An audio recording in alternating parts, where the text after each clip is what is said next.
Hello and welcome to Blender Age Builders Part 11, UVW Unwrap Walls. If you have been following the videos as I've been uploading them, I have not officially added the last two to the playlist.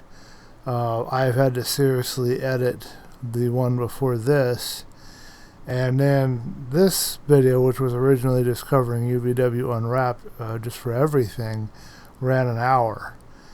And it just wasn't good enough, and I didn't know enough about different things in Blender, so I've got that information. I have a few things down better, and I'm going to attempt to do this again, keeping in mind that I'm not striving for the same level of professionalism as I was for the last videos.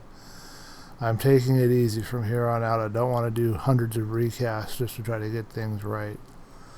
So what we need to do first is I got some links to show you. These will be at the bottom of the video. So we've got this from Canned Mushrooms, this 0203 Blender Multi-Texture.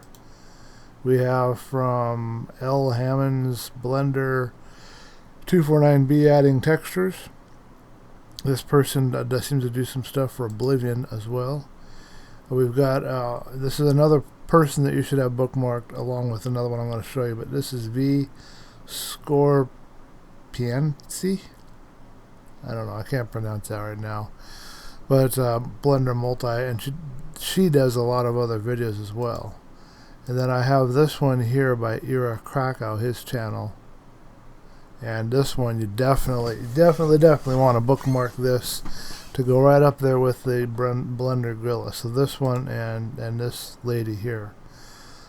These are all places where I've gotten the information that I'm going to present to you. I've compiled it in my mind, and I've worked with it, and I figured things out and translated it into Blender 249 terms. So now we're going to present that. There's a thread here at blenderartist.org that I have started, and this is me discussing applying multiple textures and materials, and that'll be there for something to read. We're going to get into this aspect of working with textures later. So in this video, we're going to be working on, okay, so we've added our material as of the last video, so we need to load up our file and see where we are. So if I go to File, Open Recent, I had to go back and go ahead. So you were on something like this. And what I'm going to have you do before we do anything else is go to the Editing tab, that's F9, and I want you to delete this.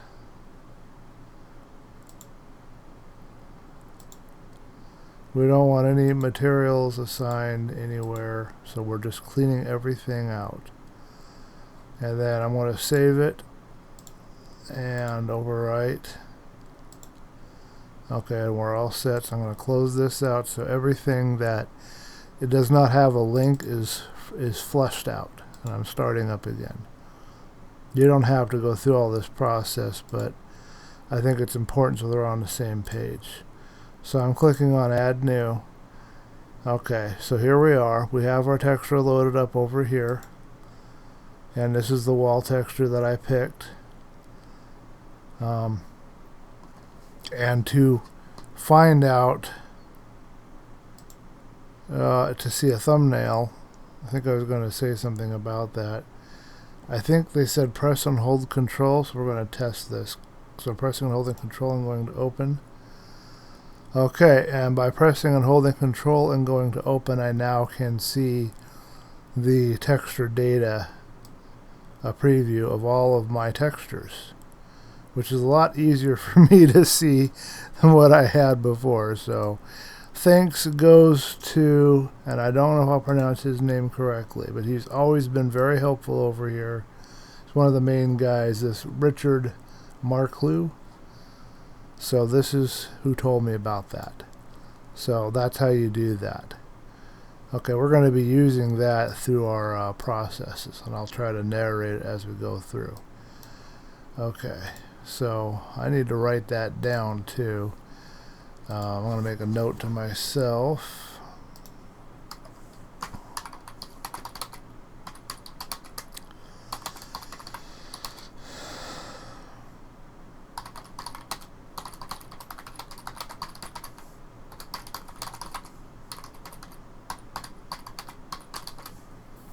I get so many people at Blender Artists asking me why I use Blender 249B, and it's kind of funny. But right now, it's just for the, it's not. I'm not just doing this just for making levels for you or Complete Chronicles. And doing these videos. Those are some of my reasons, but I ran away from this program years ago, so I'm making myself learn. I'm kind of enjoying it. I'm not finding all these problems that people say about it. I'm kind of enjoying it. I'm finding some issues, but it's just kind of a challenge. It's kind of fun for that reason. Alright, so we're going to assign some materials. So I need to make sure we got this here. So F9, links and materials, delete. That put us on the same page. We added a new one. Okay, and I had another way here of adding a new material. Okay, I don't know why I didn't do it that way. I guess that was... I should explain where that is. It's this double-headed arrow here, and you can click on a new material here. See, I have this material. That was what I was trying to get rid of. We got this extra thing here. I want this first one, just MA material. And we're going to click on that, and we're going to call that, and I have this written down to do later, but I'll just do it now. So this will be wall mat. So I did capital W-A-L-L, capital M-A, and then lowercase a-t. So now I have that there. And I'm going to go over here and... Oh, you got to press enter to confirm. This here, I don't like that it's not named. I'm going to leave that alone. But we want to get into the habit of naming things. We're going to name our different materials and our textures and all of that to make this a little less confusing. Okay, so we did that. We're all ready to go. Now we've got to do some configuration. Okay, so something I wanted to show you here. If you press and hold Control anywhere here in the buttons window and you scroll your mouse wheel, you can zoom in and out. You can make these buttons bigger or smaller. So if you really want to use up your workspace, you can increase the size here. I might do that later because I'd like to see things better, but this is where I have it for now. So it's pressing and holding Control and scrolling the middle mouse wheel. Okay, color to white. So we need to change our colors. So this is the color channel. We're going to leave it at white because we're not going to have any colors applied. So I don't know why that's a good idea or necessary or whatever, but we're doing that. This is a specularity channel. We don't want any shininess. That's what that is. It'll make things shiny, so we'll turn that off by going to black. And this is the mirror, as if it was being in a mirror image or something, and we're doing that at white. So we're all set there. Okay, text space button in the material tab. Yeah, we got to do the Orco to UV. So one of these videos I showed you pointed this out, but you got to go here to, and again, we're in the, I didn't clarify that, we're in the shading F5 panel, and then we're in the material buttons. And over here we have this bunch of tabs here with texture, showing a texture here and all this other stuff going on. And here we have next to it a map input, and right now it's in Orco, and I don't know what that means, coordinates, but we want UV because we're going to be applying our alignment to UVs. Alright, and our texture that we're going to be adding, we're going to call it wall text. So capital W, lowercase a-l-l, capital T, lowercase e-t, enter. So now we know that we have a wall material that's going to contain, at this point, a wall text. Now at some point we might have to probably do wall top or something, because we're going to do a wall top material as well. Okay. So we're all set on that. We've renamed them. So now we're ready to get this going. So go over here to your UV editor window. That's this little box here. Click on that. Go to image. Go to view and click and update automatically. Now this is a good point to save, so we'll go ahead and save here. So now when we make changes in either area, that should show up automatically over here. Okay.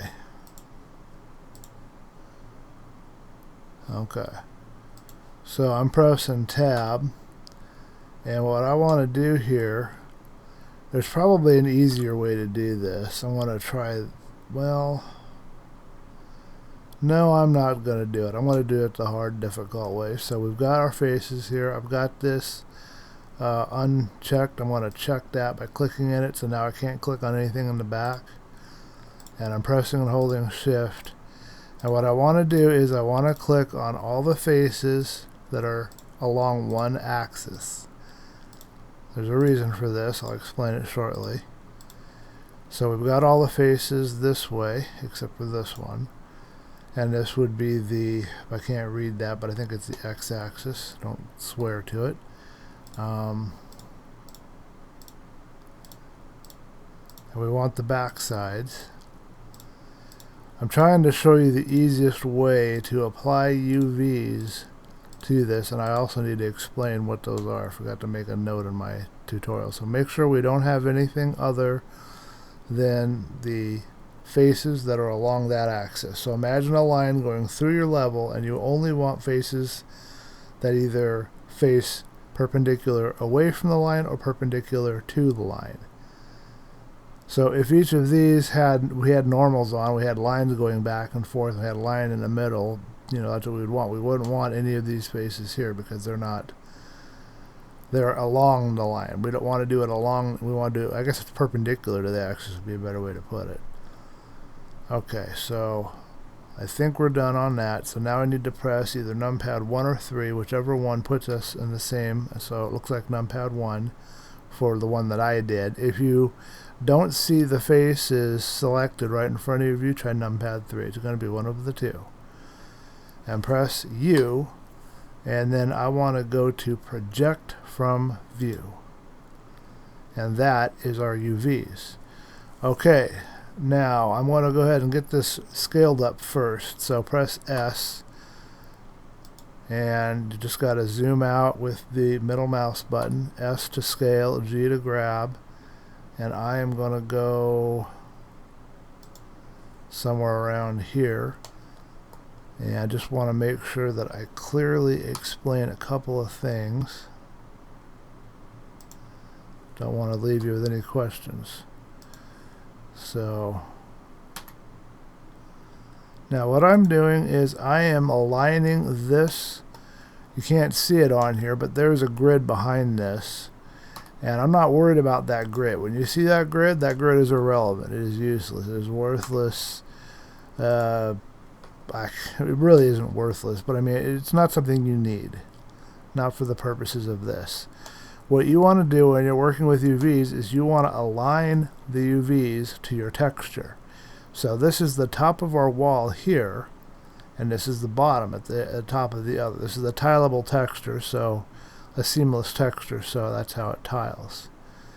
Alright, so I have now applied all of the images, and this is what we have here.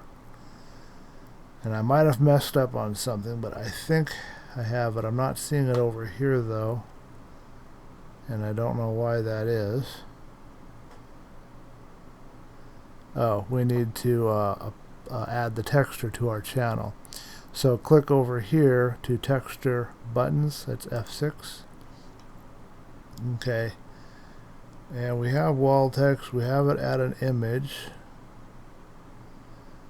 but it's not showing me which image. Okay, so what I am using is ISLM wall something back, so I'm going to click on this. It may be that it's not registering, or okay, it's not letting me. Oh, there it is. So it says image already. So if you're in this situation where this says image already, go here to load and we'll load the image. If you're not here, you just click in one of these slots so that disappears, or you click on add new if that's what you see in here, and you add a new one. But you want to get to the point where you see this, and I need to demonstrate how to add a new one. So don't follow this next part. I'm just going to show you what I'm doing here. So I'm clicking over here, and I'm going over here. So you might see this. If you see this, click on add new, and then you pick your whatever it is that you want here. You want an image. I think we already went through this in the last video. So you'll want an image, and you'll click load. Okay? Now I'm going to delete that if I can. I'm not entirely sure how that works. I'm clicking in this channel because that's the one I'm working with. Going back over to texture buttons, going to load. And now I need to, and I'm curious about something. If I press Control and load, there's our thumbnail view. Okay. So Control and load for the thumbnail view. And now we just got to find my textures. And it should be pretty easy. It's Mool. Woo! I got a weird beep out of my speakers. I don't know what that means. I'm kind of scared now. Having trouble moving or loading that fast. Okay, so it's going to be one of these two, but I cannot read it from back here very well.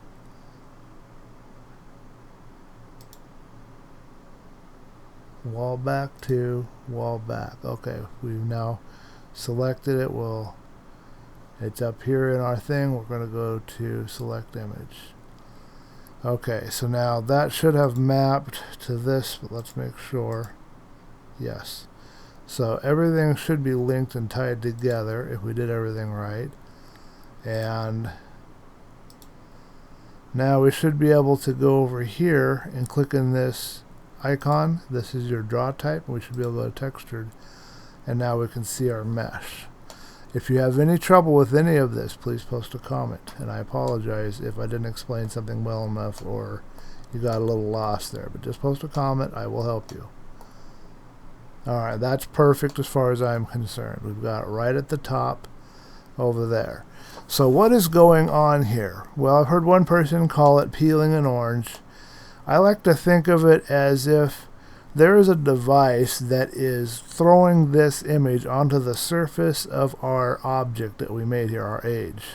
That's the way I like to picture it. I think of it as a device that is throwing an image onto this object. It is projecting the texture onto the surfaces, the faces of this object. That's what I see it as. That's what's going on here.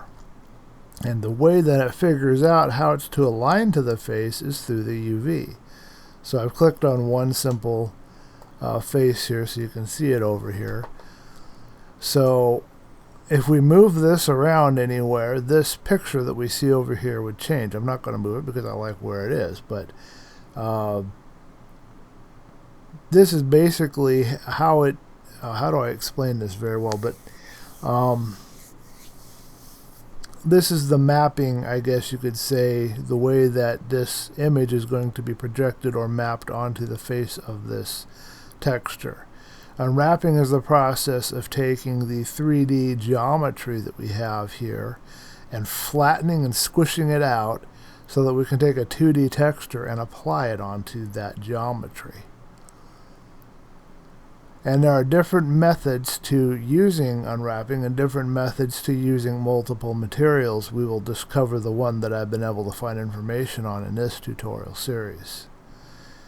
And as far as unwrapping, we're going to try a few different methods. And as you saw in the U menu, there's a bunch of different ways to project this and to come up with your initial maps, how it's going to map to the texture. So we could have done a cube, we could have done a cylinder. If you had a cylinder would probably be the one you'd want. Spear, that'd be good for a sky dome, possibly. You wouldn't want to use project from view in that case. And then you got this UV, this Unwrap Smart Projections. And there's just different ways here that we can get a projection of a texture onto our surface of our geometry.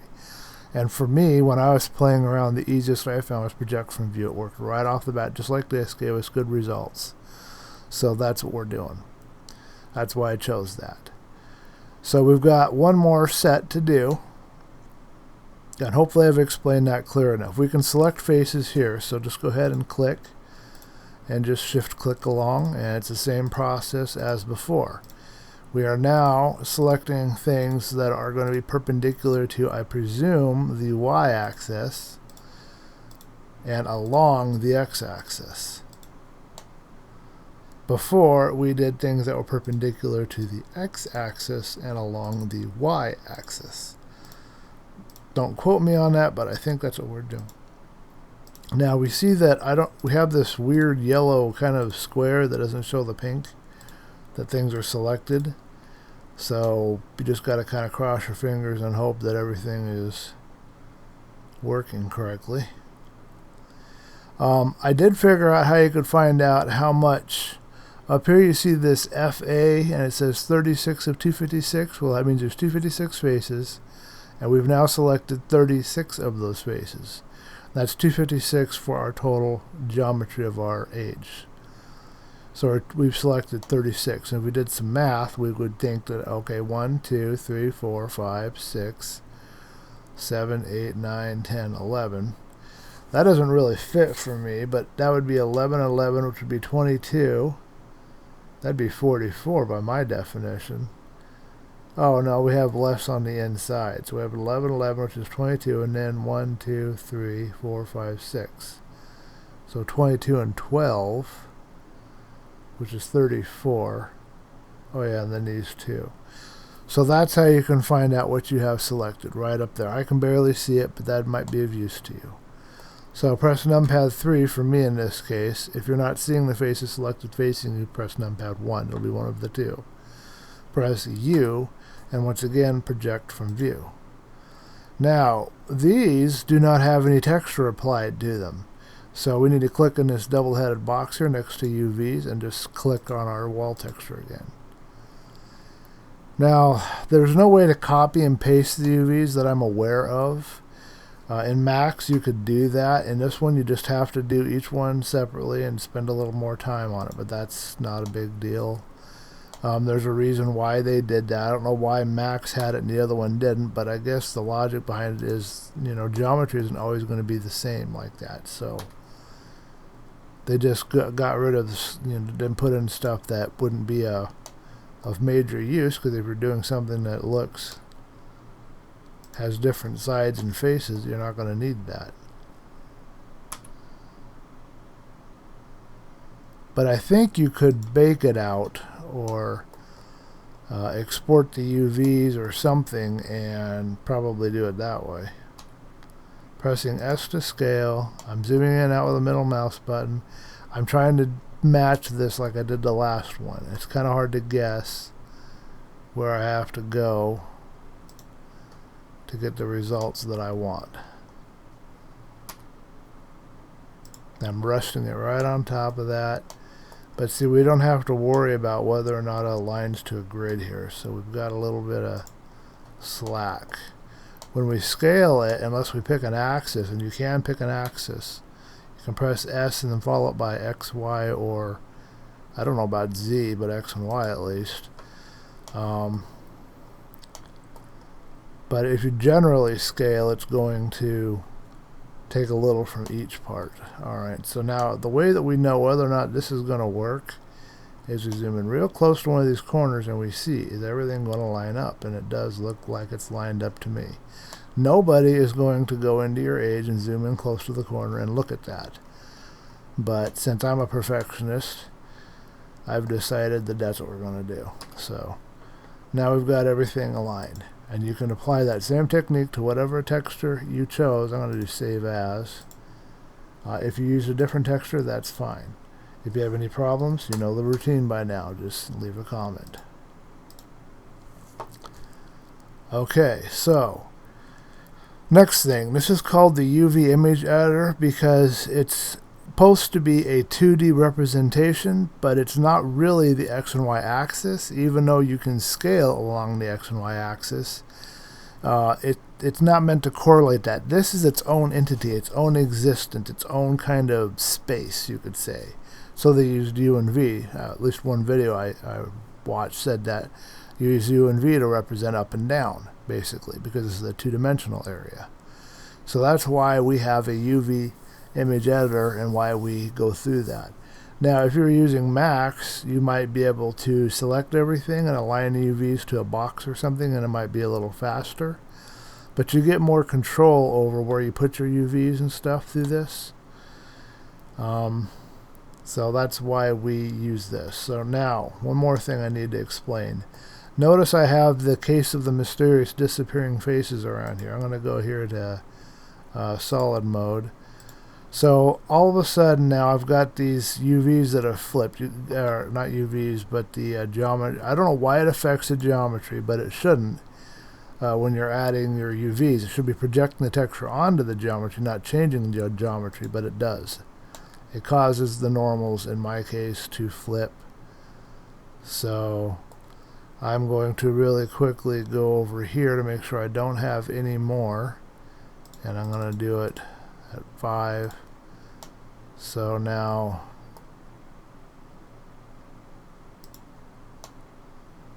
I'm checking all of my normals. So this top one here is flipped. So you got to do that every time you make a change, every time you add a texture. It could be that I'm not doing something correctly, but it will sometimes just I think that one was fine. It'll sometimes just have normals that are going to be flipped on you.